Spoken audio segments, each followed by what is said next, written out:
A finales del siglo XVIII, el más glorioso reino de Europa enfrentaría a un poderoso enemigo: el poder de su propio pueblo. Un hombre se alzaría para inspirar a la nación a derrocar a un rey renuente y a una reina odiada. Y una nueva república nacería de la sangre de la Revolución Francesa.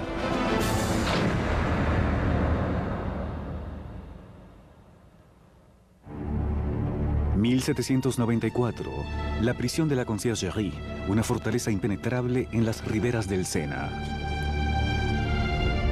Húmeda e infestada de ratas, se le conocía como la antesala de la muerte.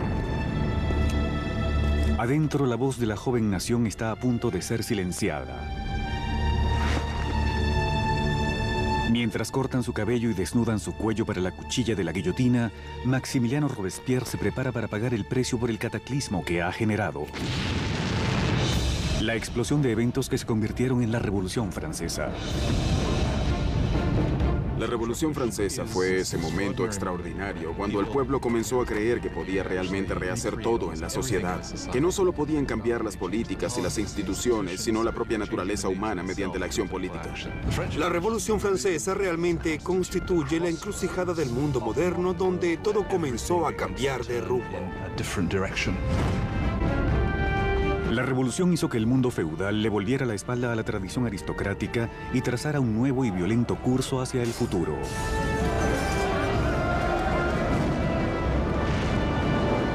Estremecería las bases mismas de Europa y su impacto se sentiría más allá de los mares. La Revolución Francesa es el evento más importante en la historia occidental. Existen otros que podrían rivalizar con ella, como la Revolución Industrial, pero como un evento aislado no puedo imaginar ninguno más importante.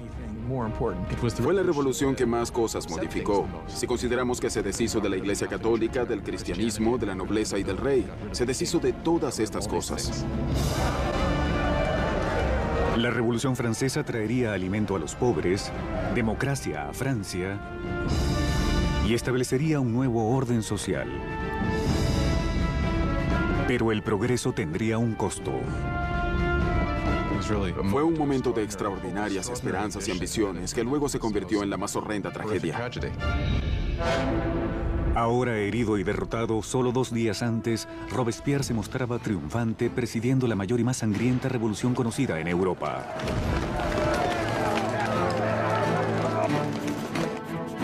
Era tan fiel a sus ideales que fue llamado el Incorruptible.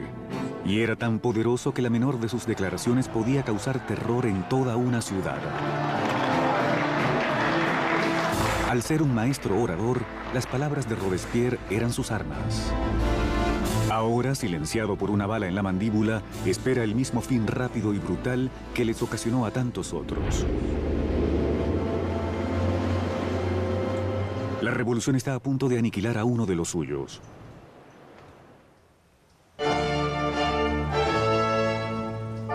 En un día primaveral de 1770, nadie podía prever los turbulentos tiempos que se avecinaban. El Palacio de Versalles estaba lleno hasta sus doradas columnas con las relucientes muchedumbres de la corte real. Terminado en 1682, Versalles fue la obra maestra del rey Luis XIV. Para poner algo de distancia entre él y sus súbditos, Luis XIV cambió la capital de Francia a este pequeño pueblo situado a casi 20 kilómetros al oeste de París, donde ordenó la construcción del palacio más espléndido de toda Europa. Por casi 100 años había sido la sede de la firme monarquía de la nación. Y hoy es el escenario de una boda muy importante. El nieto del rey Luis XV, el príncipe Luis Capet, siguiente en la línea del trono, está a punto de desposarse.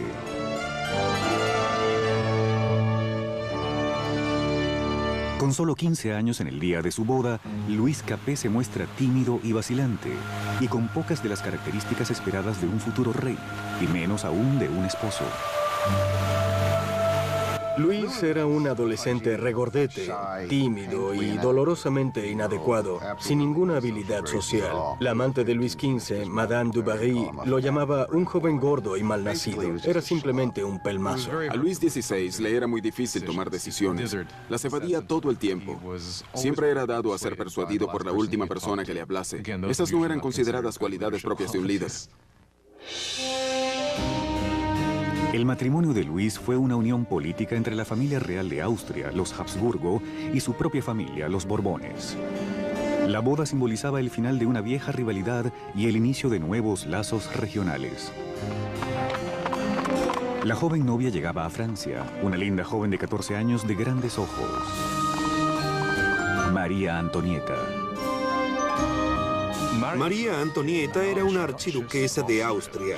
Era la hija menor de la emperatriz María Teresa. Llegó a Francia como parte de un pacto de matrimonio, el cual representaba un gran vuelco en las alianzas. Por primera vez en la historia, Francia y Austria eran aliados en lugar de enemigos. María Antonieta llega a Francia como un símbolo político, pero siendo una adolescente tenía poco interés en tales asuntos. Cuando María Antonieta llegó a Versalles era muy joven. No sabía mucho del país al que llegaba. No conocía sus costumbres ni la corte. Ciertamente era una niña obstinada y vivaz, pero aún así era una niña. Cuando María Antonieta llega a Versalles, es solo una adolescente. Es rubia, con ojos azules. Es hermosa. Le gusta atraer a las personas y llega con la intención de ganarse a su esposo y a su nueva familia.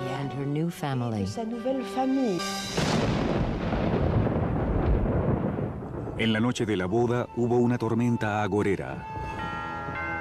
Pero adentro, la grandiosidad de la ceremonia ilumina el palacio cuando los recién casados se dirigen a la alcoba real.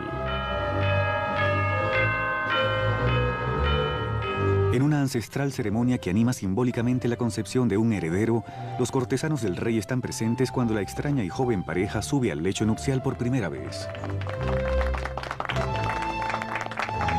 La multitud está encantada y la expectativa aumenta.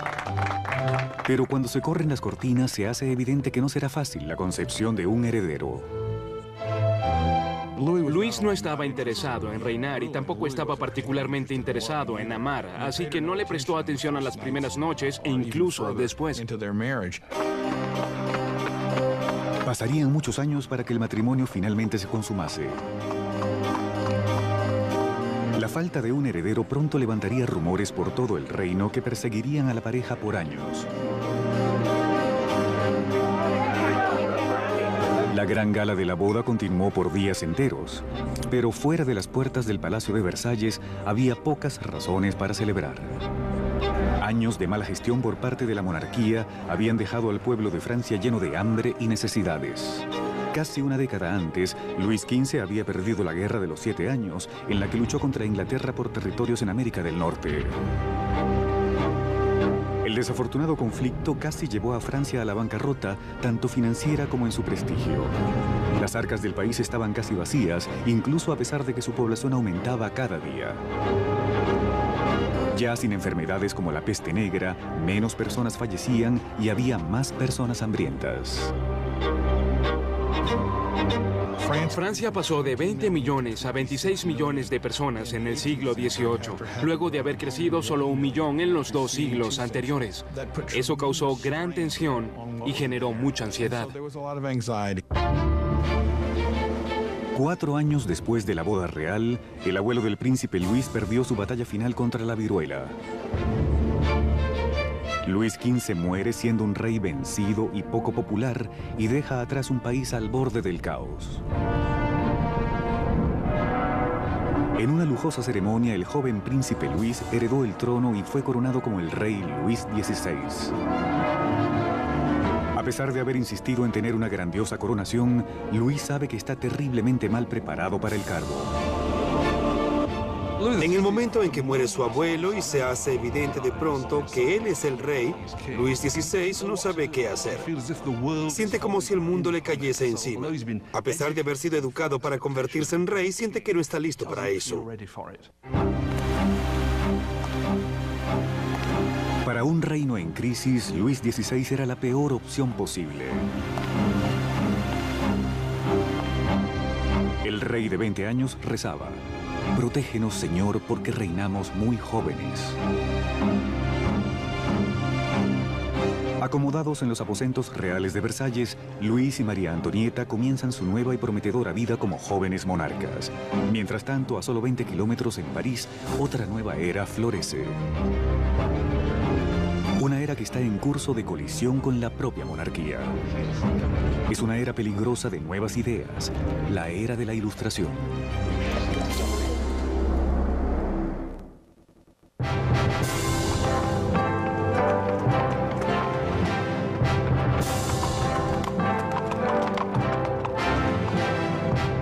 Al acercarse el carruaje real a la prestigiosa Universidad Louis le Grand en París, las muchedumbres se acercaban para ver a la realeza.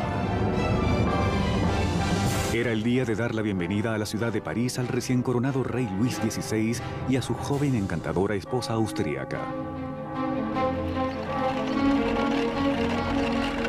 Y a la cabeza del comité de bienvenida se encuentra un joven y prometedor estudiante de leyes, Maximiliano Robespierre.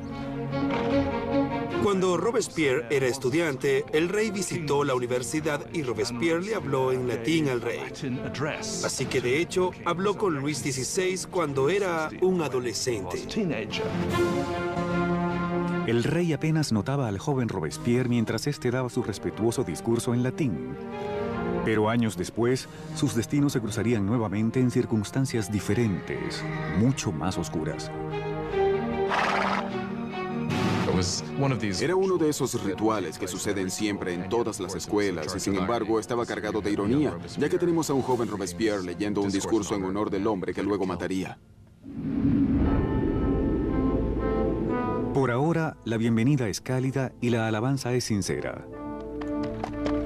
La visita de la pareja real pudo haberse ganado el corazón del pueblo, pero sus mentes se inclinaban cada vez más en una dirección completamente diferente.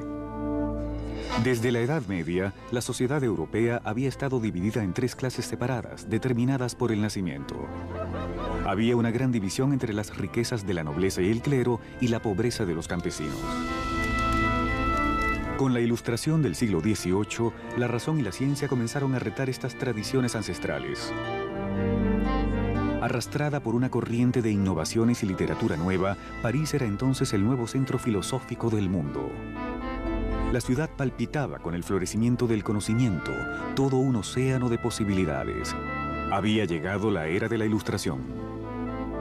La Ilustración fue un movimiento que ordenaba no confiar en las autoridades o en nada que hubiese sido dicho por alguien más. Se debía pensar por uno mismo y comprobarlo uno mismo. En la Europa del viejo régimen se te decía qué pensar. Se te daba información desde arriba por sacerdotes o regentes. Así que la idea de poder cartografiar el conocimiento humano y luego acceder a él era revolucionaria.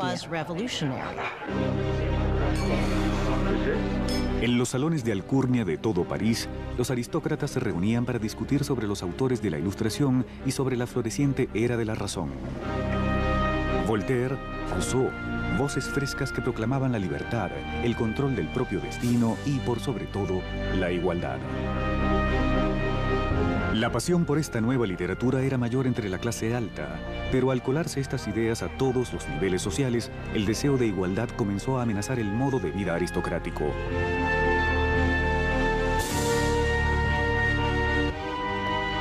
Lo realmente peligroso era que con el tiempo se cuestionaría la razón de que los aristócratas fuesen privilegiados. ¿Por qué es el mundo como es? ¿Podemos cambiarlo para hacerlo un lugar mejor? ¿No es posible el progreso? Todo eso terminaría por minar la idea de que la monarquía, la aristocracia y la jerarquía eran naturales. Para observar los ideales de la Ilustración en acción, solo hacía falta mirar más allá del Atlántico, donde los estadounidenses luchaban por independizarse de la vieja némesis francesa, Gran Bretaña. El joven rey Luis quería vengar las derrotas de su abuelo y vio su oportunidad en la Guerra de Independencia de Estados Unidos. Luis aportó un total de 2.000 millones de libras a la causa, suficientes para alimentar y guarecer a 7 millones de franceses por un año. Esa inversión marcaría el inicio del colapso financiero de Francia. Estados Unidos causó la bancarrota de Francia, ya que la deuda que adquirió la monarquía francesa para luchar en la guerra de independencia estadounidense resultó ser crucial en la situación financiera de esta monarquía, pues no podían pagarla. Mientras Luis enviaba dinero y tropas a través del Atlántico, María Antonieta se ocupaba de contraer sus propias deudas. La vida en Versalles era una interminable rutina de formalidades y rituales arcaicos. Había ceremonias para despertar al rey y a la reina, para vestirse, cenar e ir a la cama. Para no aburrirse entre todos estos rituales, María Antonieta aumentaba una colección de piezas de moda cada vez más extravagantes. María estaba obsesionada con la moda, en especial esos peinados de torre de casi 1 metro de alto que tomaban horas en realizarse y que adornaban con toda clase de frutas y objetos. Para muchas personas, estas costumbres eran obscenas y representaban todo lo que había de malo en ella, en Versalles y en aquella cultura. María Antonieta se entretenía con las habladurías de la corte, con juegos de azar y organizando obras de teatro. Al acumularse sus gastos, se ganó el apodo de Madame Déficit. A María Antonieta la apodaron Madame Déficit, ya que el país estaba en caos económico y ella continuaba gastando en vestidos, zapatos y joyas como si nada pasara. Era la Imelda Marcos de su tiempo. De todas las deudas que contrajo María Antonieta, la mayor era la que tenía con su país, un heredero al trono. En 7 años de matrimonio, Luis y María no habían tenido hijos. María Antonieta se encontraba en una posición cada vez más humillante. El trabajo de la reina es producir un heredero varón al trono. Era absolutamente esencial que hubiese un hijo. Durante ese tiempo las personas la criticaban y estaban insatisfechas. Decían, el rey nunca debió casarse con esta archiduquesa austríaca en primer lugar y ahora ni siquiera puede darle un heredero al trono. María Antonieta estaba desesperada. El apetito de Luis por la comida era evidente. Pero el sexo, a todas luces, no estaba en el menú. Il y a toute une correspondance entre l'ambassadeur d'Autriche et la... María Teresa, la madre de María Antonieta, se preguntaba, si una joven tan hermosa como mi hija no puede motivarlo, ¿qué está sucediendo?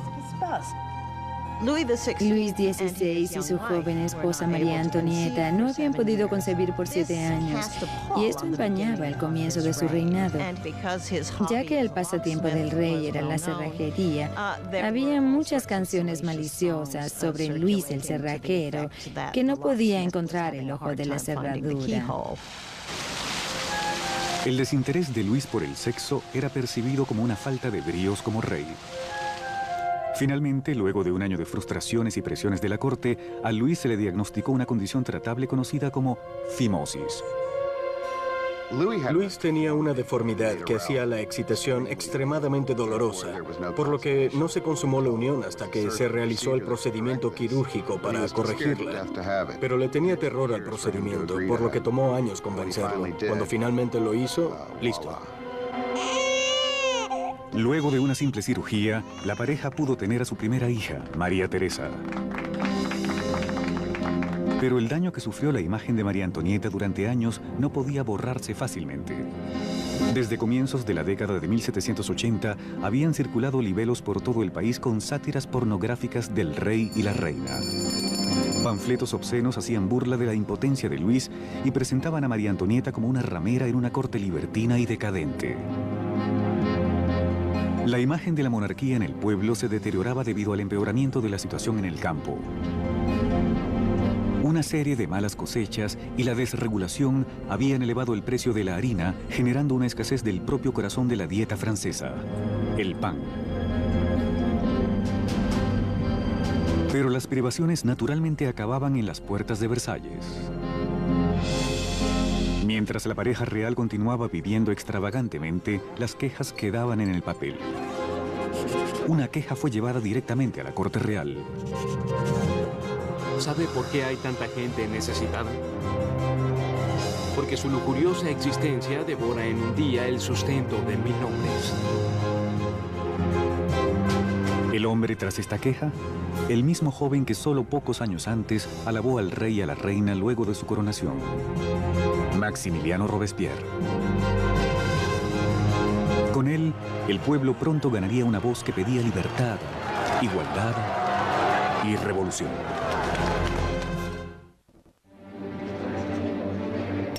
A finales del siglo XVIII, Versalles era un oasis de extravagancia rodeado por un país desesperado. Y con un rey indeciso al timón, Francia ponía rumbo hacia el desastre. Luego de 19 años de matrimonio, Luis había engendrado 4 hijos, pero permanecía impotente como rey. En un intento por demostrar liderazgo, Luis aplicó una serie de reformas financieras. Pero sus cerradas prácticas cargaron a los pobres con pesados impuestos, mientras la nobleza casi no pagaba nada. Con la economía en ruinas y el pueblo cada vez más agitado, parecía que incluso los cielos estaban molestos. Francia sufrió el más crudo invierno en 90 años. Si alguna vez Dios intervino para empeorar una situación, fue en el verano de 1788 y la primavera de 1789. En el verano de 1788 ya existía una efervescente crisis política que tenía como base una seria escasez de alimentos. Para el pueblo francés del siglo XVIII, la harina era la esencia misma de la vida. El pan, la medida de la existencia. La mayoría de las personas comunes en Francia comían al menos 1 kilogramo de pan al día. El pan era muy importante y su precio era sentido por todos. Si el precio se duplicaba, estabas en problemas. Con los malos manejos financieros de Luis, el costo de la harina se disparó. Los escasos alimentos eran almacenados. El precio de una hogaza de pan pronto alcanzó el salario de un mes. El hambre se tornó en rabia. Estallaron disturbios en toda Francia. Robaban los hogares. Las panaderías eran saqueadas y los panaderos sospechosos de acaparar el pan eran linchados en el sitio.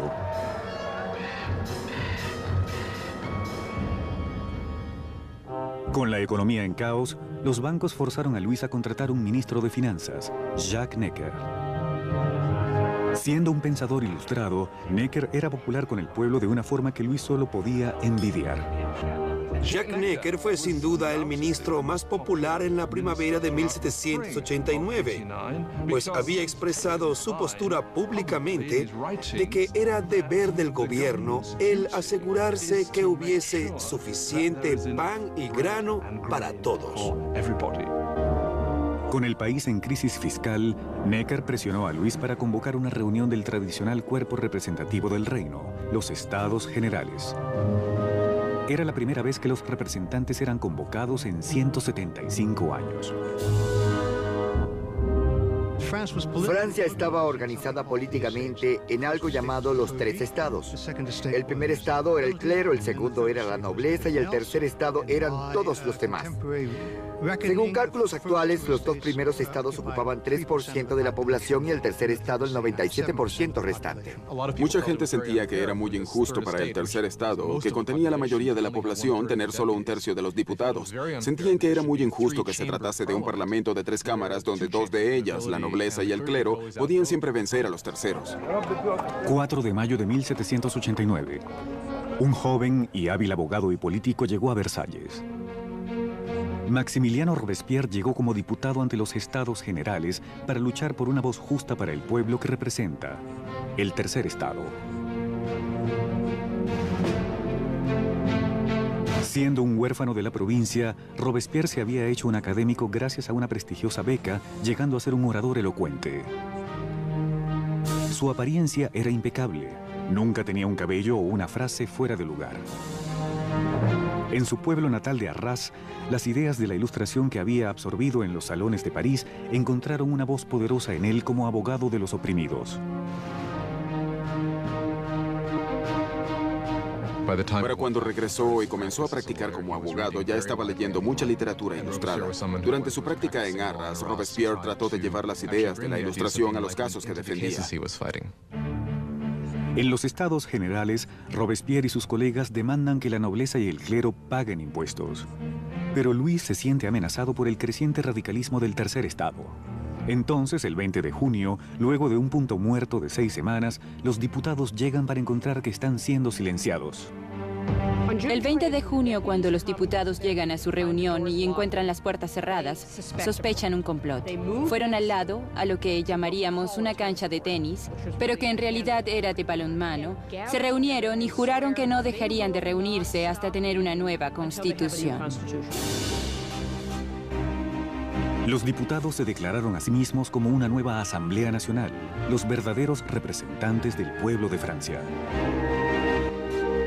El juramento de la cancha de tenis es uno de esos grandes momentos simbólicos de la Revolución Francesa. Tenemos a estas personas reunidas en ese espacio abierto de la cancha de tenis, alzando sus manos en una especie de saludo romano. Para la Asamblea Nacional fue un momento en el que comprendieron su poder y dignidad y supieron que realmente podían desafiar al rey de Francia. En un acto revolucionario de desafío, nace la Asamblea Nacional. Llegaría a ser una comunión de voces de todo el país, un cuerpo parlamentario que promulgaba la voluntad del pueblo. Pero quitarle poder al rey no sería tan fácil como firmar una simple proclamación. Estas tempranas victorias que ocurrieron en Versalles eran de papel y no tenían nada para respaldarlas. El temor que se apoderó de los diputados en Versalles a medida que se acercaba julio era que el rey ordenara a sus fuerzas dispersarlos y luego derrocarlos. A comienzos de julio, 30.000 tropas reales tomaron posiciones alrededor de París.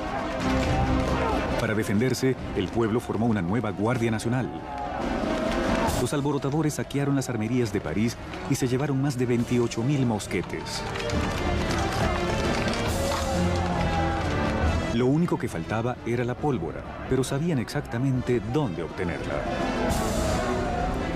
En el centro de París se erguía un inmenso edificio de piedra, símbolo notorio del régimen feudal: la Bastilla. Esta prisión guardaba la provisión de pólvora de la ciudad y era legendaria como un lugar de torturas y muertes inenarrables. La Bastilla había sido el gran símbolo del despotismo real, el símbolo de los reyes franceses yendo más allá de los límites justos de su poder, un símbolo de horror para el pueblo francés. En medio de las revueltas ocurrió un sorprendente ultraje. Luis despidió a su ministro de Finanzas, el amado por el pueblo Jacques Necker, por creerlo muy comprensivo con las masas. Horas después del despido de Necker, la noticia de que el hombre a su favor había sido despedido llegó a París. La única opción era la revuelta. El 14 de julio, las multitudes se juntan, identificándose con una pequeña escarapela roja y azul por los colores de París, separados por el blanco, el color de la Casa de Borbón. El tricolor había nacido. De la febril multitud, una voz grita: ¡a la Bastilla! Atacar la Bastilla significaba que el pueblo francés se negaba a que se acabase con la Asamblea Nacional. Así que el pueblo actuó y se armó. Básicamente significaba que estaban del lado de la revolución. Al ver a la multitud que se acercaba, el gobernador de la Bastilla, Bernard Delaunay, trató de cerrar la prisión. Organizó una desesperada defensa, pero los merodeadores atacaron la fortaleza y masacraron a los guardias con picos y cuchillos. Finalmente, el gobernador Delaunay se rindió, pero la iracunda muchedumbre lo envolvió, arrastrándolo a las calles. Las hordas burlonas lo patearon y apuñalaron hasta que gritó: ¡déjenme morir! La multitud le hizo el favor, lo apuñalaron más y le dispararon. Allí nació una tradición revolucionaria. Su cabeza cortada fue expuesta en un pico. Los diputados de la Asamblea Nacional no condenaron de inmediato estos actos de violencia. De hecho, los aceptaron. Y fue esta aceptación de la violencia popular lo que, en opinión de algunos, creó un patrón que tendría consecuencias catastróficas para el desarrollo de la revolución. Con el humo aún sobre la Bastilla, Luis XVI regresaba de un viaje de cacería. En su diario, bajo la fecha julio 14, 1789, escribió: nada. Una referencia a su fallida cacería. Un ayudante lo interrumpió y le dio la noticia de las revueltas y la caída de la Bastilla. Luis XVI pregunta: ¿es una revuelta? No, señor, contesta. Es una revolución.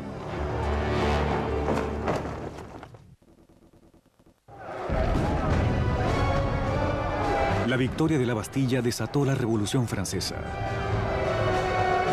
El pueblo había desafiado a su rey y había ganado. Ya no habría retorno. Como símbolo de la derrota de la tiranía del feudalismo, el pueblo, hombres, mujeres y niños, minó y destruyó la Bastilla con sus propias manos, ladrillo a ladrillo.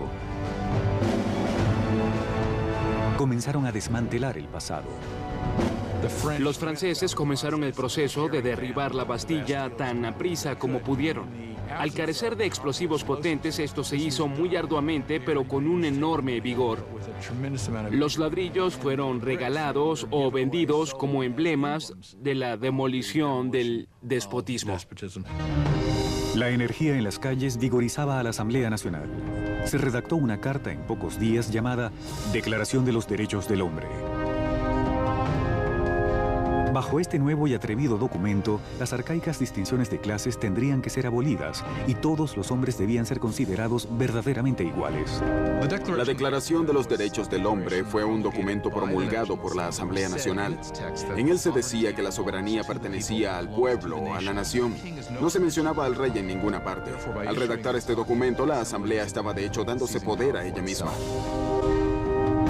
Con la nueva Asamblea Nacional como su vocero, los ciudadanos de Francia se dispusieron a cambiar la propia naturaleza de su mundo. Demandaban una monarquía constitucional, derechos iguales para todos y justicia bajo leyes razonables. Para darles mayor voz a los llamados de revolución, Robespierre exigió mayor libertad de prensa, que había sido amordazada bajo el viejo régimen.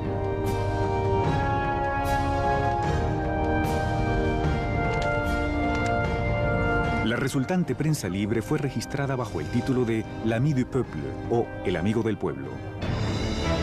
Un diario furibundo lleno de provocaciones y discursos altisonantes era la creación de un antiguo doctor, Jean-Paul Marat. Luego de una serie de carreras poco exitosas, Marat se hallaba viviendo en la pobreza, encontrando a veces refugio en las cloacas de París. Fue allí donde contrajo una dolorosa enfermedad de la piel que lo confinaba a tomar largos baños medicinales. El amargado y fracasado Marat encontró en la revolución una oportunidad perfecta para dejar salir su veneno. Jean-Paul Marat era solo uno más de los profesionales descontentos y desafortunadamente las revoluciones le ofrecen oportunidad a estos sujetos. Marat tomó todo su resentimiento y lo canalizó en un diario que llegó a ser extraordinariamente exitoso, L'Ami du Peuple. Marat era un hombre poseído por una rabia extraordinaria. Basta con leer algunas páginas de su diario, El Amigo del Pueblo, para darse cuenta. En cada edición mostraba una mentalidad totalmente paranoica, veía complots por todas partes, todos conspiraban contra la revolución. La respuesta era muy simple para él, sangre. La respuesta eran cabezas. Marat aborrecía la extravagancia inexorable de la monarquía en medio de la pobreza que oprimía a Francia. Solo necesitaba el menor rumor para atacar al rey y a la reina en su diario. El 2 de octubre de 1789, su rabia estalló.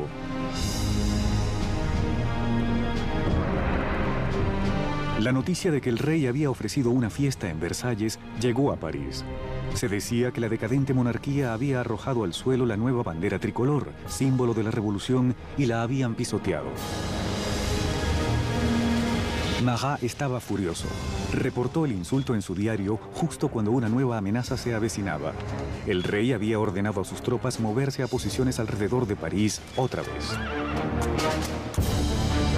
Con el suceso de la Bastilla todavía fresco en la mente del pueblo, Marat los incitó frenéticamente a entrar en acción. Pueblo de París, es hora de abrir los ojos. Salgan de su letargo. Despierten. Una vez más. Despierten. 5 de octubre. El día amanece con el furioso repicar de las campanas. Las mujeres se reúnen cerca del ayuntamiento para protestar por la escasez de pan.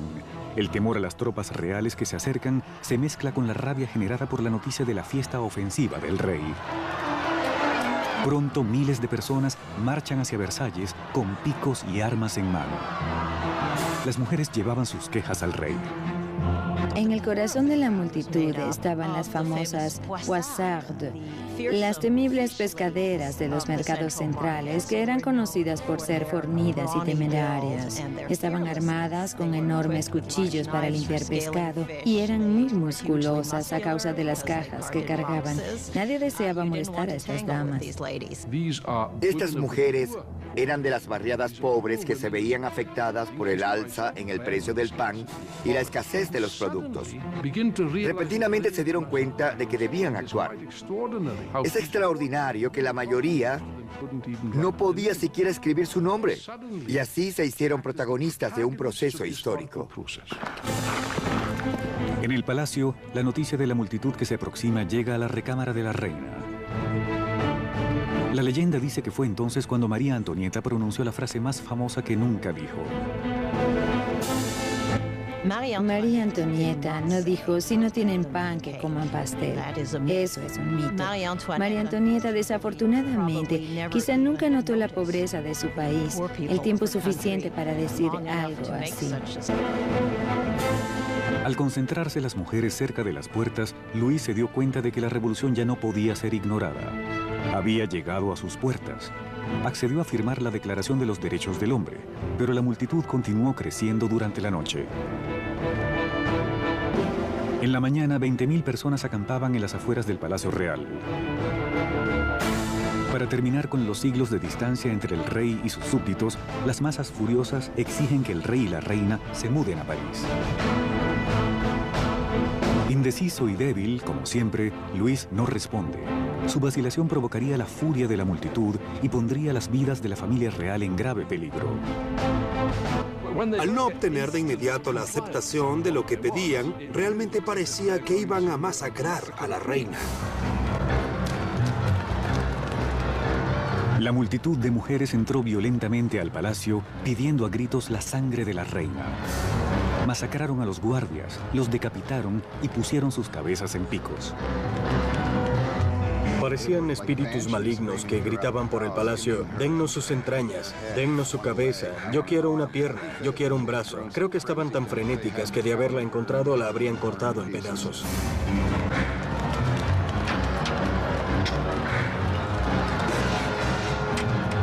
Aterrada por su vida, María Antonieta escapa a los aposentos de Luis solo momentos antes de que las mujeres entraran a su recámara y destrozaran su cama. El rey y la reina estaban ahora a merced de la multitud, y lo que ésta quería era un poco de atención de su rey.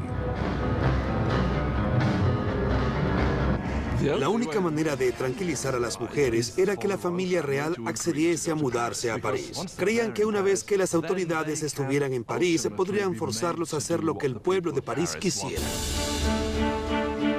60.000 personas salieron marchando de Versalles, llevando carretas y vagones rebosados con harina del almacén real. El carruaje real fue escoltado hasta París.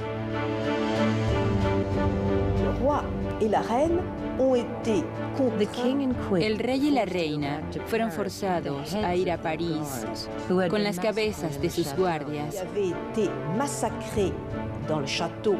quienes habían sido masacrados en el palacio y decapitados. Fue un momento de violencia desenfrenada. Maquillaron las cabezas y las desfilaron frente al carruaje del rey y la reina. El rey y la reina tuvieron que instalarse en el Palacio de las Tullerías. Nunca más volverían a estar en Versalles. Una vez que la familia real se mudó a París, fueron de hecho prisioneros de la ciudad. Ellos lo sabían igual que todo el mundo. Había grandes limitaciones en lo que podían hacer. Eran prisioneros de la ciudad capital, no hay duda de eso. Versalles fue abandonado y la asamblea se residenció en París. El poder estaba ahora en manos del pueblo. Francia tendría democracia y nuevas leyes, y una nueva y despiadada forma de justicia aparecería en el escenario de la revolución. La guillotina.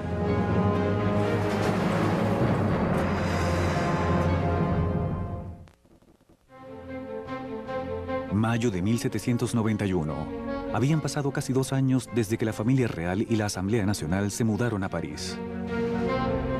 Robespierre hablaba a menudo en la Asamblea y en el Club Jacobino, una sociedad de debates bautizada por su lugar de reunión, un viejo monasterio de monjes jacobinos. Ahora la palabra era el corazón mismo de la revolución, y Robespierre hablaba con una entereza moral infalible. Su norte real era siempre el pueblo. Pronto se gana el apodo de El Incorruptible. Francia es ahora una monarquía constitucional. El rey es forzado a compartir el poder con los revolucionarios de la Asamblea, pero parece que su cuota disminuye cada día, siendo forzado a firmar una tras otra leyes que reducían su propio poder y el de otro sector del feudalismo, la Iglesia Católica. Luis decide que ha llegado la hora de abandonar los confines de la nueva república y montar una campaña para reclamar su reino. Para 1791, Luis había decidido que debía retomar el control de su país.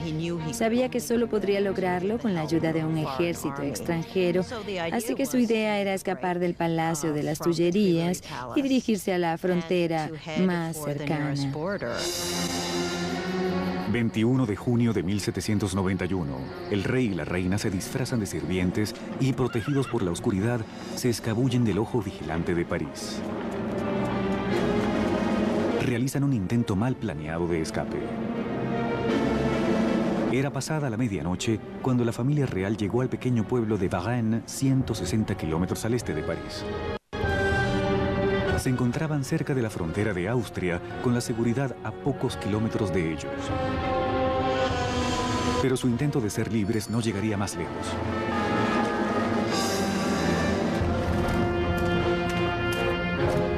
Los rumores de los movimientos reales los habían precedido a Varennes. Un oficial del pueblo detiene el carruaje y les pide sus pasaportes.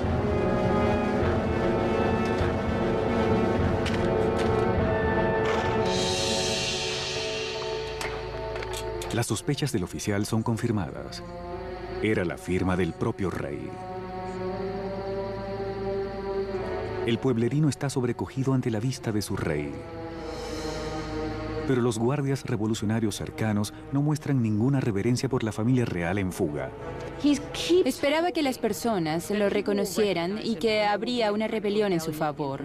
Pero para su sorpresa y horror, no estaban impresionados al reconocerlo. Lo veían como alguien que escapaba y simplemente lo arrestaron y devolvieron a París. La idea de que el monarca había tratado de abandonar a su pueblo fue psicológicamente catastrófica. Esto realmente cortó los lazos entre Luis y sus súbditos. Ahora no solo tenían un rey superfluo, sino que obviamente también era un traidor. Al convertirse la familia real oficialmente en enemigos de la revolución, el poder pasó de Luis, ahora un rey prisionero, a los revolucionarios de la Asamblea. En el centro del gobierno revolucionario estaba Robespierre. Destacaba en el podio, siempre pidiendo libertad, igualdad y fraternidad. Exigía el sufragio universal y el fin de la esclavitud en las Indias francesas occidentales, pero más fervorosamente hablaba en contra de la pena de muerte. En la nueva era de la Ilustración, Robespierre deseaba desechar todos los restos del pasado medieval. Europa había heredado de la Edad Media un macabro repertorio de métodos de ejecución. Muertes crueles y tortuosas por descuartizamiento, la horca, ahogamiento e incineración en la hoguera. Durante el viejo régimen hubo toda una variedad de espantosos castigos. La decapitación estaba reservada a la nobleza y una de las cosas que la revolución quiso desde el principio fue hacer a todos iguales en la muerte. Simbólicamente querían el mismo castigo para todos. A pesar de la oposición de Robespierre, una nueva máquina de la muerte se convierte en el foco de atención en París. Joseph Finias Guillotin, un médico e inventor, ideó una nueva máquina de decapitación, convirtiendo la vieja decapitación en una experiencia humanitaria. El doctor Guillotin describe su nuevo aparato a la asamblea. El mecanismo cae como un trueno, y la cabeza vuela, la sangre brota, y el hombre ya no existe.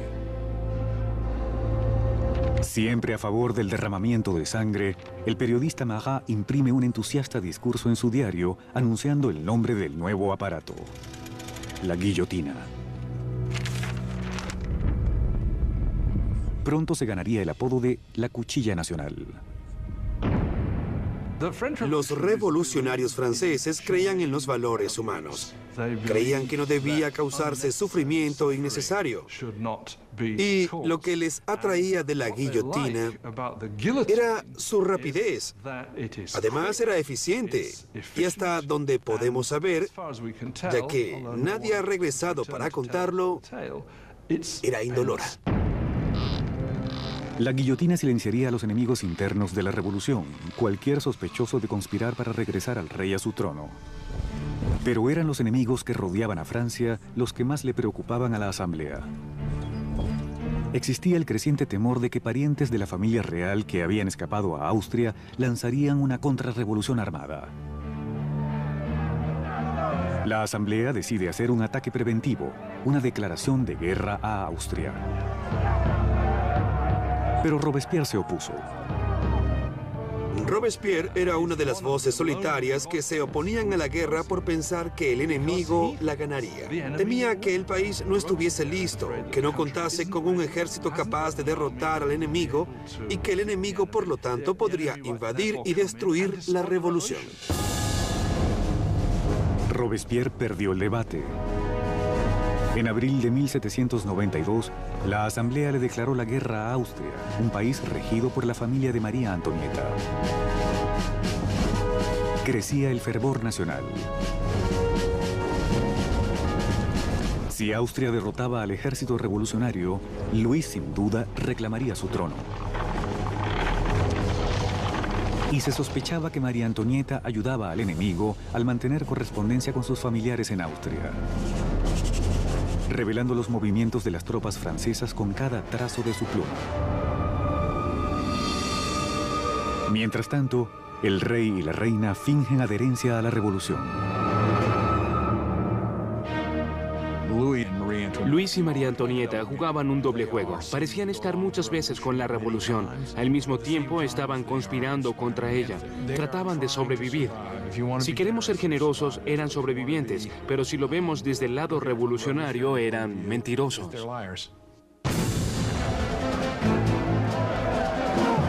Mientras el ejército francés sufría grandes bajas en la frontera, llegó a París la noticia de que el aliado de Austria, Prusia, se había unido a la invasión. Las tropas enemigas se movilizaban bajo las órdenes del duque de Brunswick, un general prusiano. La atmósfera en París estaba tensa. De pronto, los diarios parisinos imprimen una carta del duque de Brunswick. El manifiesto amenazaba con destruir París si sus majestades, el rey o la reina, sufrían algún daño. Pero esta amenaza tuvo el efecto contrario. 10 de agosto de 1792, 27.000 ciudadanos armados, animados por la furia contra el manifiesto, se dirigen al Palacio de las Tullerías y atacan salvajemente a los guardias del rey.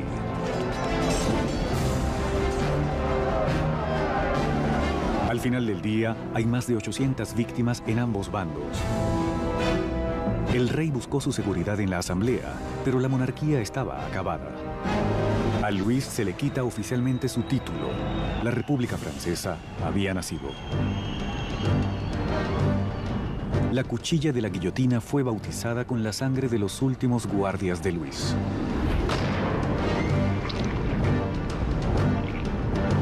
Y Robespierre, antes acérrimo opositor de la pena de muerte, ha cambiado de parecer. El nacimiento de la República solo podía comenzar con la muerte de un rey. El nuevo y escalofriante aparato del doctor Guillotin pendía sobre París como una advertencia. Era la pena por desafiar las leyes y el orden revolucionario. Había sido bautizado con la sangre de los guardias reales y pronto acabaría con el propio rey. Para agosto de 1792, el rey había sido depuesto y la familia real estaba en prisión. Robespierre y sus jacobinos se enfrentaban con el sector del moderantismo de la Asamblea, los girondinos, por el control del gobierno nacional. Pero en las calles de París existía un nuevo movimiento político. Como símbolo del rechazo a la tradición aristocrática, los ciudadanos comunes se rehúsan a utilizar los bombachos hasta las rodillas o culottes de los aristócratas. Se hacían llamar los sans-culottes o los sin bombachos. Los sans-culottes se consideraban a sí mismos como el verdadero pueblo francés. No eran los más pobres. Eran más bien artistas o tenderos, cosas así. Eran personas que al menos podían trabajar con sus manos. El no vestir los bombachos era para los sans-culottes un símbolo de no ser un aristócrata, de no poseer grandes riquezas, de ser una persona común del pueblo. Los sans-culottes tomaron el control del gobierno de la ciudad de París, mientras los jacobinos y los girondinos conducían al país desde la Asamblea Nacional, ahora llamada la Convención. La Convención intentaba comandar el asediado ejército francés que rápidamente perdía terreno ante Austria y Prusia. Mientras luchaba contra los enemigos en la frontera, el gobierno revolucionario también se enfrentaba a los enemigos internos. Traidores realistas que podrían entregarles París a los invasores. Más de 1000 personas son arrestadas y puestas en prisión. Sacerdotes, periodistas, hombres y mujeres comunes. Robespierre se concentraba en la crisis interna, pero su amigo, el ministro de Justicia, Georges Danton, motivaba a jóvenes y viejos a unirse a la guerra en la frontera. Era gregario y altisonante, al contrario de Robespierre.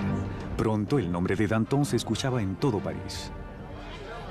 Danton es un personaje casi irreal, un hombre lleno de vida y ampuloso, gran bebedor y Casanova que se consideraba de las clases altas y educadas, pero que realmente era un hombre que, al contrario de Robespierre, podía identificarse físicamente con la clase trabajadora. Al acercarse el enemigo, la furibunda retórica de Danton moviliza al pueblo, inspirando a muchos a unirse al frente. Hubo un momento célebre cuando los ejércitos austríaco y prusiano estaban invadiendo, en el que se puso frente al pueblo de París y les gritó: valor, valor, valor por siempre. La patria se ha salvado. Fue realmente una de las personas que logró movilizar al pueblo contra los invasores. Fue un momento extraordinario. Al unirse al ejército muchos de los hombres sanos y robustos, París quedó indefensa, con las cárceles llenas de prisioneros políticos. Surgió entonces el temor de que estos serían imposibles de contener. Marat hace un sangriento llamado a los ciudadanos revolucionarios para que bajasen a las prisiones y masacraran a los prisioneros. Los ejércitos extranjeros avanzaban sobre París. Si lograban entrar en contacto con todos estos enemigos acérrimos de la revolución en las prisiones, los resultados habrían sido terribles para el pueblo. En la primera semana de septiembre llegaron noticias desastrosas desde el frente. Prusia había tomado Verdun, un pueblo en la vía hacia París. El enemigo estaba a pocos kilómetros. El temor que oprimía a la ciudad alcanzó su punto máximo. Los sans-culottes asaltaron las prisiones y desataron un furioso ataque contra los prisioneros. No dejarían a ningún traidor con vida.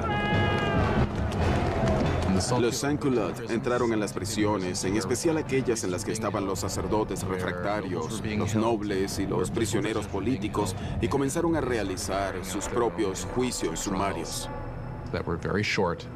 Eran muy cortos y casi siempre terminaban en masacre.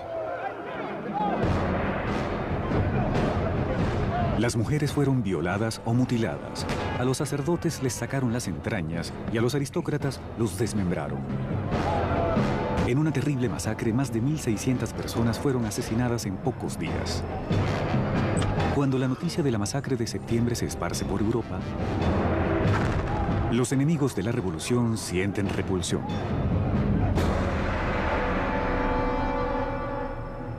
Más allá del Canal de la Mancha, el London Times daba la repugnante noticia. ¿Son estos los derechos del hombre? ¿Es esta la libertad de la naturaleza humana? Las bestias cuadrúpedas más salvajes del África inexplorada son superiores a los animales bípedos de París. La revolución se había desviado definitivamente. Incluso Robespierre se daba cuenta de que las cosas habían llegado demasiado lejos, de que el pueblo no podía manejar las cosas por sí mismo. Necesitaban ser guiados, una mano de hierro. Mediante el poder de sus palabras, el incorruptible se alzó como el hombre capaz de guiar la revolución. A pesar de que en un momento Robespierre estuvo a favor de la monarquía constitucional, ahora creía que ya no había lugar para un rey. Se tomó una decisión crucial. Francia llevaría a su propio rey a juicio.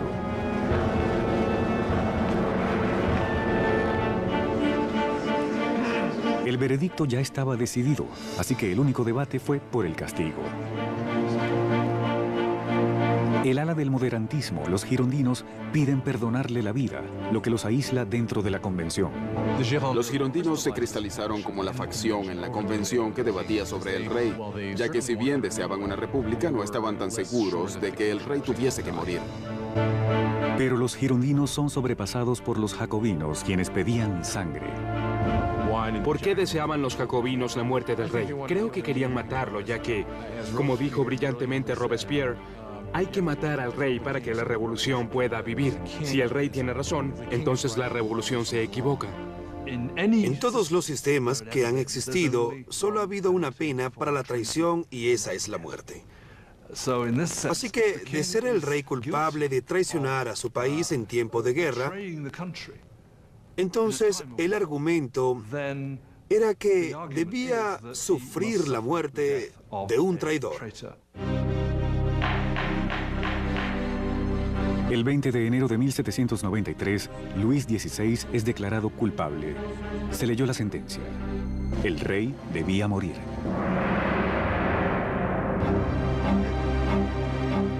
Esa noche se le permitió reunirse brevemente con su familia. Calmado a pesar de las lágrimas de su familia, les promete regresar a la mañana siguiente a darles el último adiós. No lo haría. No podía soportar la angustia de su familia y no podía debilitarse en su camino a la guillotina.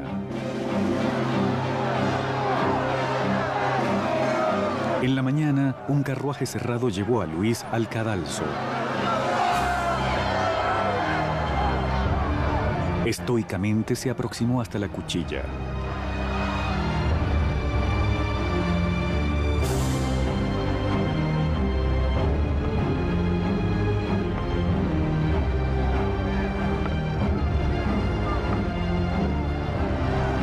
Intentó dar un discurso. Confío que mi muerte será por la felicidad de mi pueblo, pero lloro por Francia y temo que pueda sufrir la ira del Señor. Pero los guardias ahogaron su discurso con los tambores.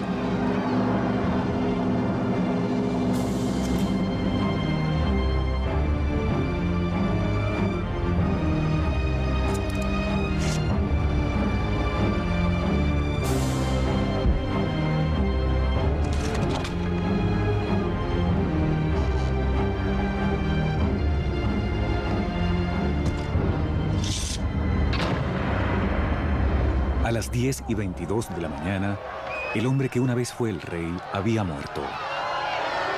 En la prisión, María Antonieta escuchó el disparo de los cañones anunciando la muerte de su esposo y se sumió en la desesperación.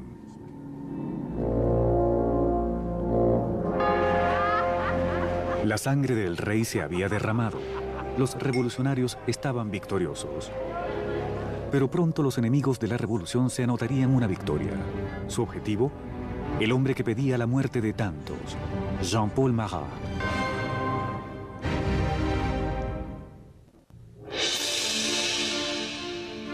La ejecución del rey Luis XVI constituyó la mayor victoria para los revolucionarios. Un momento de cambio cuando una joven nación, la República Francesa, nacía de la sangre.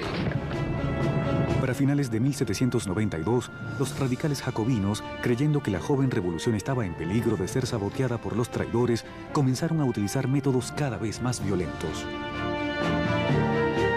Pero los girondinos, representando al pueblo campesino de Francia, deseaban frenar la creciente violencia por temor a que condujese a una guerra civil. Su oponente más visible, Jean-Paul Marat, contraataca a los girondinos con tirajes furibundos de su diario en los que denunciaba a aquellos sospechosos de confabular contra la revolución. Marat, quien ya una vez había pedido la ejecución de 200 personas, ahora quería que rodaran 200.000 cabezas. Si observamos el periodismo de Marat, notamos que su principio básico era el ser más extremista que nadie y pedir la muerte de muchas personas. Siempre decía que si solo se cortasen algunas cabezas, las cosas funcionarían bien. Y si no funcionaban, con cortar algunas cabezas más lo haría. Repentinamente, las personas de París comenzaron a masacrarse unas a otras y Marat fue el primero en reclamar el crédito por eso. Pero el movimiento radical no se había afianzado en todas partes. Las personas fuera de París estaban furiosas por la creciente brutalidad de los jacobinos y piden que termine el baño de sangre. Ese mensaje llegó a oídos de la encantadora Charlotte Corday, una joven y determinada mujer de las provincias. Charlotte Corday era una persona común de la ciudad de Caen. Estaba horrorizada por los asesinatos que se cometían y, quizá con razón, consideraba a Marat uno de los autores de todo eso, ya que había sido un instrumento del lado radical de la revolución. El amigo del pueblo aún pedía cabezas. 13 de julio de 1793. Charlotte Corday llega a París. Sabía que el amigo del pueblo tenía una política de puertas abiertas en su casa, donde se le podía encontrar casi a cualquier hora sumergido en su baño medicinal. Corday llegó diciendo que tenía una lista de traidores, personas que colaboraban con los ejércitos extranjeros para acabar con la revolución. Marat le pide la lista y le promete a Corday que los traidores serán guillotinados al día siguiente. Luego de dársela, sacó un pequeño cuchillo y lo apuñaló en el pecho.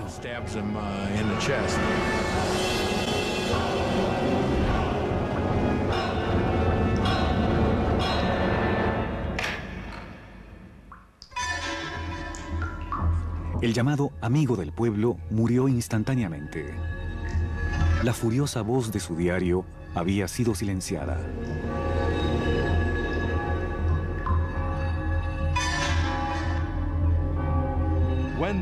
Cuando la revolución se tornó sanguinaria, era muy fácil decir que era culpa de Marat. Eso afirmaban aquellos que lo odiaban o temían.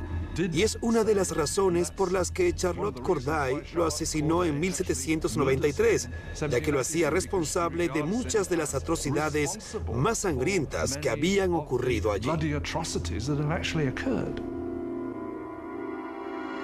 Corday no intentó escapar. Durante su juicio no se mostró arrepentida.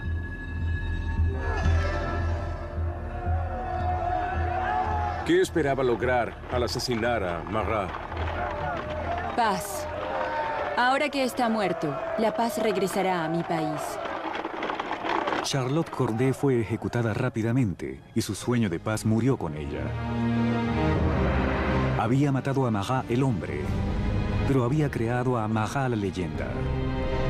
Su muerte fue ilustrada por el pintor revolucionario Jacques-Louis David. Se convirtió en un mártir. casi en una figura religiosa. Había personas que le ofrecían oraciones, cosas como Corazón de Jesús, Corazón de Mahat. Hubo una escena durante su funeral donde la bañera en la que fue asesinado fue colocada en el altar, casi como si fuera un crucifijo. Si observa la pintura de la muerte de Mahat hecha por David, se ve claramente que el cuerpo de Mahat está cubierto de la misma manera que el de Cristo en las representaciones clásicas de la piedad y el descenso de la cruz. Así que obviamente se identificaba a Mahat con Cristo. Mahat representaba al nuevo tipo de Dios de la República Radical.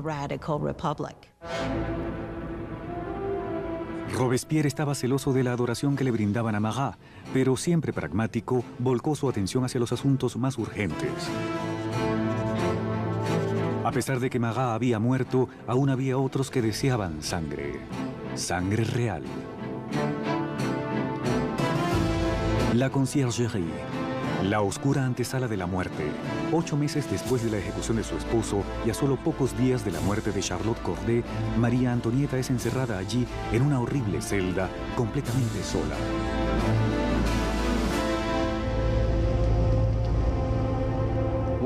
Una de las peores cosas que le sucedió a María Antonieta después de la ejecución de Luis fue que les arrebataran a sus hijos.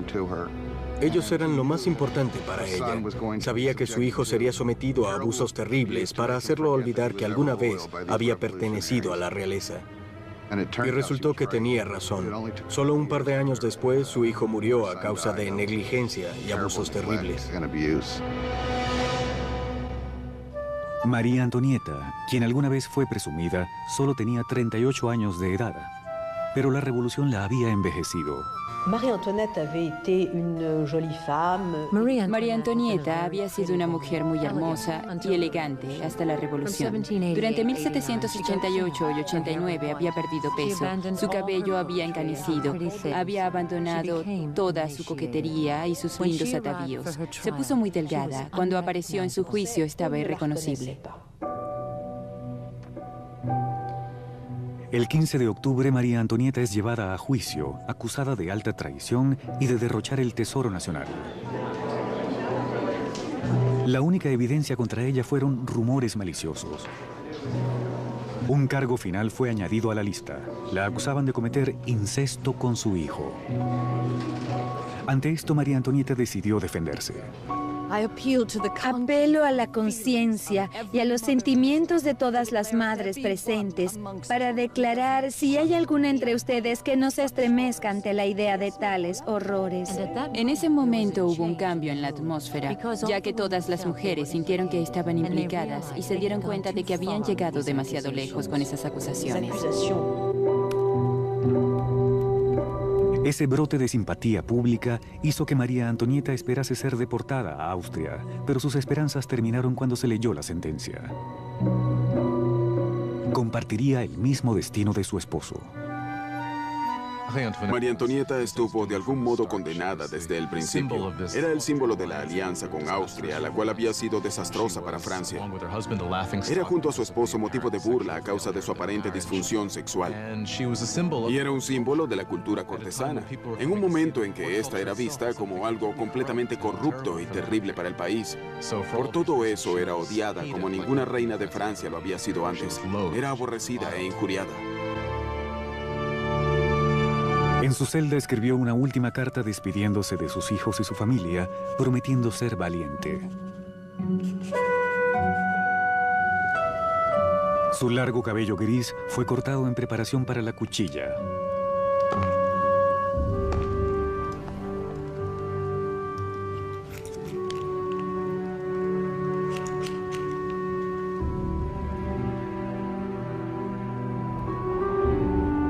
Sus manos estaban fuertemente atadas. Esperaba ver un carruaje para ser escoltada fuera de la prisión, pero en su lugar encontró una carreta para criminales comunes.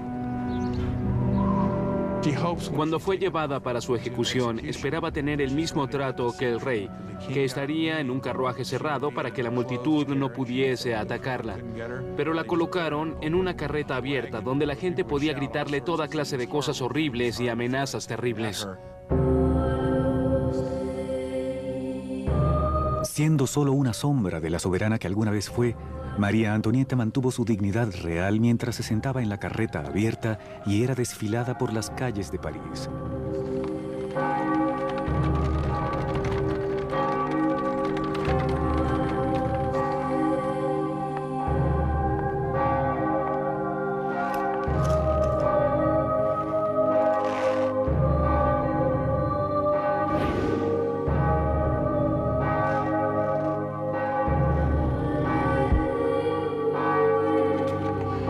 Su nombre y los cargos contra ella fueron leídos.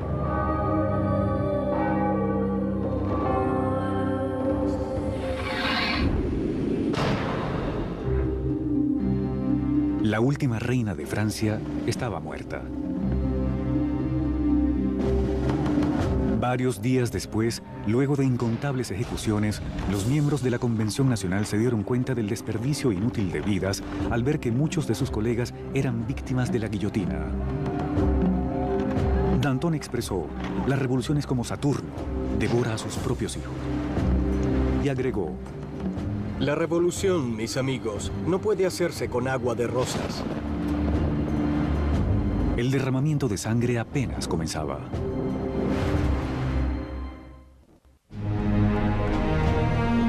Septiembre de 1793.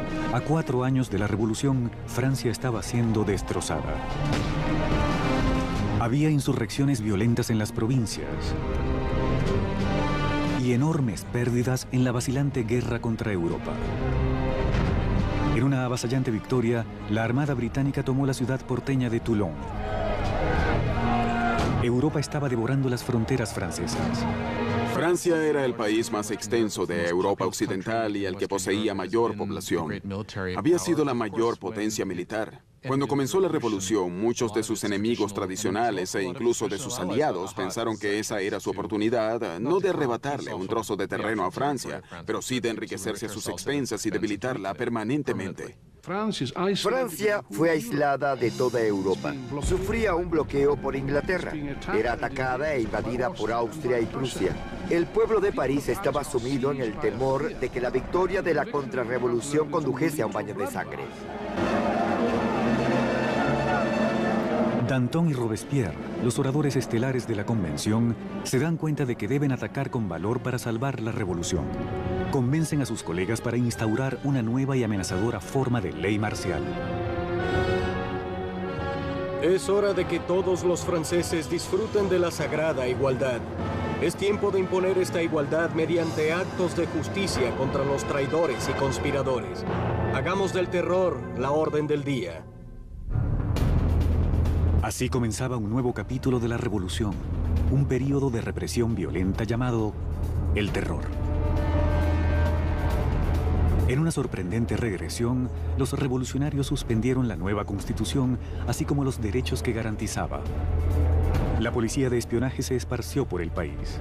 Cualquier sospechoso de actividades contrarrevolucionarias era arrestado, juzgado rápidamente y sentenciado a la cuchilla nacional.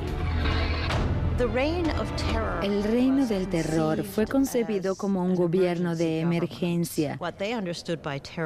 Entendían por ello el infundir terror en el corazón de los enemigos de la República, de manera que fuesen paralizados por el miedo o arrestados y eliminados. La menor sospecha podía enviar a cualquiera al cadalso. Políticos expresaran alguna palabra amable hacia la difunta monarquía, cualquiera que utilizara el formal monsieur o madame en lugar del nuevo tratamiento de ciudadano. El aire estaba cargado de paranoia. Los vecinos se denunciaban unos a otros. El incesante sonido de las carretas de criminales se escuchaba por las calles de París. La ejecución estaba en las cabezas de todo el mundo, ya que sabían que en París había policías espías por todas partes. Se colocaban en las filas para el pan, escuchando lo que las mujeres decían y denunciándolas si no les gustaba lo que oían. Podían entregar a una persona no solo por quejarse del precio del pan, sino por no ser lo suficientemente entusiasta sobre el rumbo que estaban tomando las cosas y los éxitos de la revolución. Así que casi cualquier comentario podía meterlos en problemas. La convención organizó un tribunal revolucionario que realizaba juicios y ejecuciones con despiadada eficiencia. Para consolidar su poder, formaron un consejo de 12 hombres llamado Comité de Seguridad Pública. Al final, el poder debía delegarse en un grupo más pequeño, y ese grupo fue el Comité para la Seguridad Pública. Fue un grupo de 12 personas que realmente gobernaron Francia como una dictadura colectiva. La maestría oratoria y visión revolucionaria de Robespierre pronto lo convirtieron en la temible voz guía del comité. Y esa voz pedía más sangre.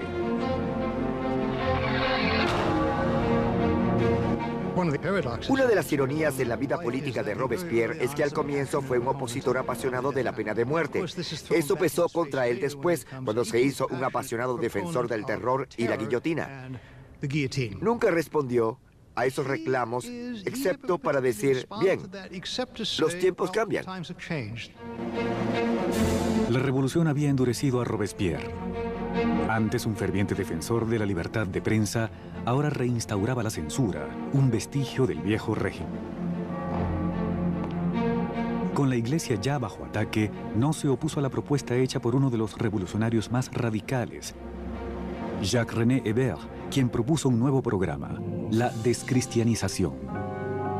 Cuando la crisis de la guerra y las rebeliones internas alcanzaron su apogeo, la gente comenzó a pensar que la raíz de todos los problemas eran los sacerdotes y la religión, y que lo que debían hacer para resguardarse de los enemigos de la revolución era destruir el poder de la Iglesia católica. La religión solo es superstición y fanatismo, así que todo cuanto debían hacer era deshacerse de todo eso por completo. Las calles que tuviesen la palabra santo fueron renombradas. Los íconos religiosos fueron destruidos y reemplazados con tributos al nuevo santo, Marat. La iglesia llegó a ser vista como el enemigo por los revolucionarios radicales. Se despojó de sus altares en las iglesias y catedrales. Rompieron las ventanas, las estatuas fueron destruidas. Los bienes de la iglesia eran saqueados. Por supuesto que la opinión de Europa sobre esto era incluso peor que por la muerte del rey. Ni siquiera el calendario cristiano fue respetado. Los años no se numeraban ya a partir del nacimiento de Cristo, sino a partir de septiembre de 1792, el derrocamiento de la monarquía, que pasó a ser el año 1. Los meses se renombraron de acuerdo con las estaciones. Julio se convirtió en Termidor, abril en Floreal. Los meses se componían de 3 semanas de 10 días. El calendario revolucionario fue en realidad diseñado como un arma contra la cristiandad. Era claro que al tener una semana de 10 días, ya no habría domingos, por lo que la gente ya no sabría más qué día era el domingo. Eso era lo que esperaban. El terror se esparció por Francia. Las insurrecciones eran aplastadas con enorme crueldad. En la ciudad de Lyon, donde los contrarrevolucionarios ganaban terreno, el Comité de Seguridad Pública dio un ejemplo brutal. Cientos de rebeldes fueron atados, llevados a los campos y asesinados en masa.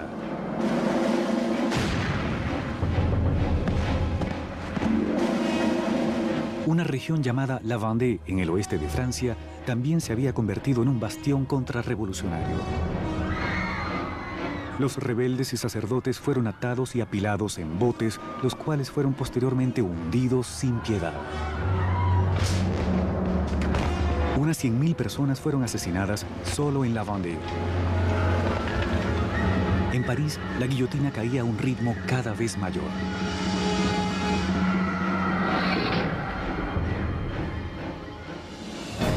Mientras tanto, el ejército francés comenzaba a ganar en las fronteras.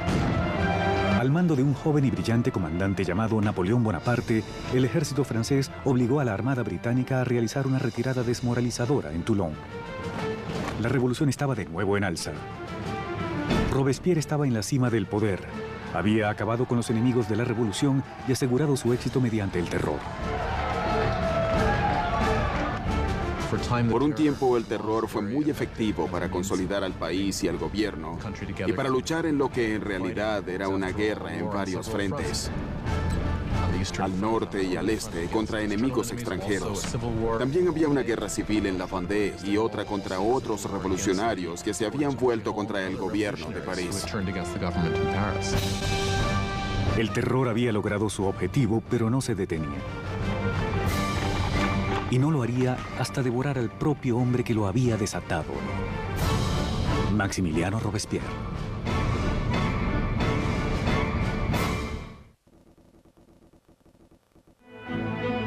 Con la sangre del período de El Terror, Maximiliano Robespierre había salvado la revolución.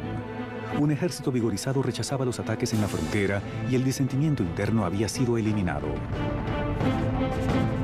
En la cima de su éxito, Robespierre soñaba ahora con una meta aún mayor: utilizar más terror para crear un nuevo tipo de sociedad, una república de virtud. A republic of virtue. Por virtud, él entendía virtud cívica. Era un principio activo para Robespierre. Usted no podía ser un ciudadano virtuoso simplemente obedeciendo las leyes y manteniendo baja su cabeza. Debía participar activamente en las labores del Estado, y eso para Robespierre incluía destruir a los enemigos de la República. El 5 de febrero de 1794, Robespierre dio un discurso en el que describió su filosofía. El terror sin virtud es desastroso, pero la virtud sin terror es impotente. Él asociaba el terror con la virtud. En ese momento, en su pensamiento, el terror se convirtió en un instrumento para crear virtud. Pero otros no estaban de acuerdo. Para Danton, la revolución iba por el camino equivocado. Tanto él como sus seguidores, los dantonistas, creían que era hora de acabar con el terror. Había logrado su propósito, pero corría el peligro de volverse contra los propios revolucionarios. Para la primavera de 1794, las cosas comenzaron a mejorar. La situación de los alimentos ya no era tan crítica y la guerra iba mejor. Danton planteaba que era necesario crear nuevas bases para el gobierno. Debían tratar de normalizar las cosas. Robespierre creía que era muy pronto. Danton comenzaría entonces a organizar un grupo para discutir el tema del final del terror. Robespierre vería esto como una amenaza directa para el gobierno y no como una simple diferencia de opiniones sobre el rumbo de la política. Lo vería como una potencial traición. Y en la República de Virtud de Robespierre solo había una respuesta para la traición. Los dantonistas son apresados y rápidamente sentenciados a muerte. Robespierre había enviado a miles al cadalso, pero se sentía incómodo con la sangre de las ejecuciones. No asistiría a la decapitación de sus antiguos amigos y aliados. Al subir al cadalso, Danton gritó: Solo me arrepiento de irme antes que esa rata, Robespierre.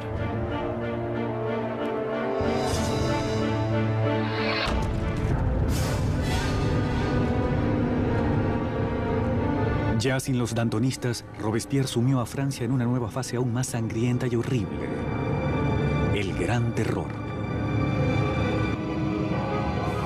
El Gran Terror es el nombre que se le da a la última fase del período del terror, desde la primavera hasta el verano de 1794. Es el período en el que se incrementaron las ejecuciones y cuando la paranoia, especialmente en París, pero en realidad en toda Francia, comenzó a crecer exponencialmente.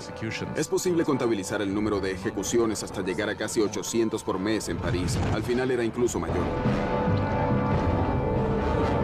El verdugo de París estaba más ocupado que nunca. Pero el 6 de junio de 1794, el sonido de las carretas de criminales se detuvo. La guillotina permanecía en silencio. Robespierre había declarado un nuevo día festivo religioso, el Festival del Ser Supremo. Buscaba reemplazar al antiguo dios católico con uno nuevo, la diosa de la razón. Robespierre nunca fue un ateo y nunca apoyó las políticas ateas. Pensaba que las personas necesitaban de una divinidad para adorar, así que ayudó a patrocinar este culto llamado Culto al Ser Supremo con un extraordinario cuadro viviente en París. Creo que fue en junio de 1794, había coros de personas vestidas de blanco cantando, había una especie de montaña de papel maché construida en el centro de París, y en el momento cumbre el propio Robespierre emergía de esta montaña vestido con una toga y comenzaba a descender. Creo que entonces muchas personas pensaron, ¿quién se cree este sujeto? ¿Se cree Dios? ¿Se cree el rey? Mientras el gran terror se consolidaba, los colegas de Robespierre vieron el festival como la despedida de Robespierre del reino de la realidad. Había quienes pensaban que Robespierre había llegado a una posición tan extrema e irracional que no podían echarse atrás. Creían que su fanatismo lo había consumido y que realmente había enloquecido. Nuevamente las sospechas de Robespierre parecían enfocarse en sus allegados. El 27 de junio, en ese entonces el 9 de Thermidor, se presentó en la convención y pronunció un discurso amenazador. Sería el último discurso de su vida. Robespierre cometió un error táctico. Apareció el día anterior a su arresto y anunció que tenía una nueva lista de enemigos de la República, pero que no la entregaría. Por lo tanto, todo el mundo temía estar en esa lista. Cuando llegó al día siguiente para entregarla, fue arrestado antes de poder hablar. Un inesperado coro de voces acalla a Robespierre. Se queda en silencio y sorprendido. Los diputados lo declaran un forajido y lo expulsan de la convención. Robespierre y varios de sus seguidores son llevados al ayuntamiento, donde permanecen vigilados esa noche. A la mañana siguiente se escuchan disparos y los guardias se apresuran al segundo piso. Al derribar las puertas se encuentran con una horrenda escena. Uno de los aliados de Robespierre se había arrojado por la ventana. Otro se había disparado en la cabeza. Encontraron a Robespierre semiconsciente con una herida de bala en la cara. Su mandíbula estaba destrozada por un aparente intento de suicidio. Robespierre pasó sus últimas horas sobre la mesa del Comité de Seguridad Pública, en la misma sala donde había conducido al terror hasta su punto más sangriento. Fue incapaz de responder a los insultos y humillaciones de sus antiguos colegas. El gran maestro de la oratoria había sido silenciado.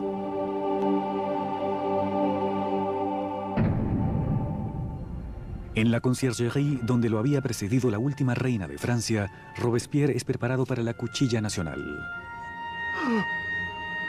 Su compañero de celda, el revolucionario Saint-Just, le señala una pintura de los derechos del hombre y le dice: al menos hicimos eso. Robespierre había encabezado la revolución y había cambiado el rostro de Francia. Había reorganizado la sociedad y había ideado un sistema tiránico y sangriento para asegurar su éxito. Pero estaba destinado a ser una de sus últimas víctimas.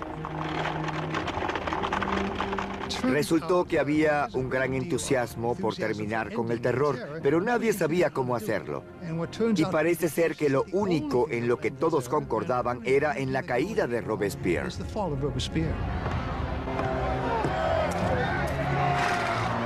El 27 de julio de 1794, la guillotina cayó sobre el incorruptible.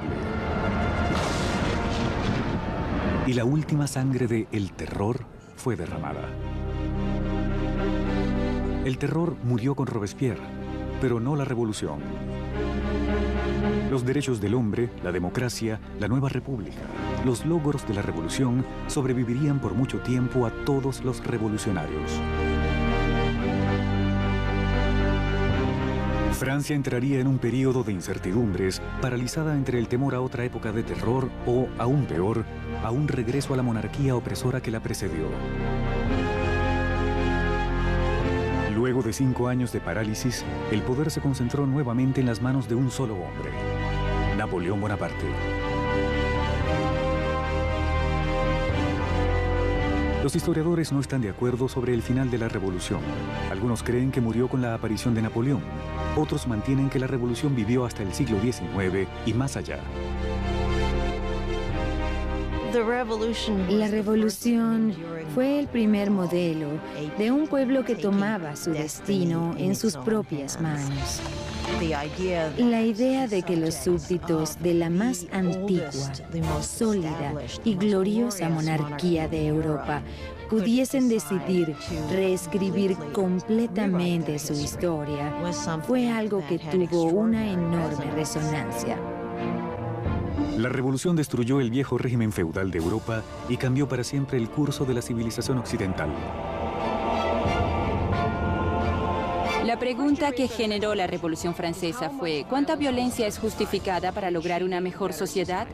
¿Tienen las personas el derecho de derrocar lo que ven como un sistema injusto y sustituirlo por aquel que creen de corazón que es más justo? ¿Cuánta violencia se justifica para lograr eso? Aún enfrentamos esa pregunta. Mientras Robespierre y sus colegas estaban atareados llevando a su país hacia el futuro, muchos de ellos debieron preguntarse cuál sería el resultado final. Más de 200 años después del nacimiento de la República Francesa, el fantasma de Robespierre se cierne sobre las revoluciones, desde Rusia hasta Vietnam y desde China hasta América Latina. Los experimentos franceses con la democracia han inspirado modelos en todo el mundo. Donde quiera que la tiranía surja, el grito de justicia será eterno. Por libertad, igualdad y fraternidad. Por revolución.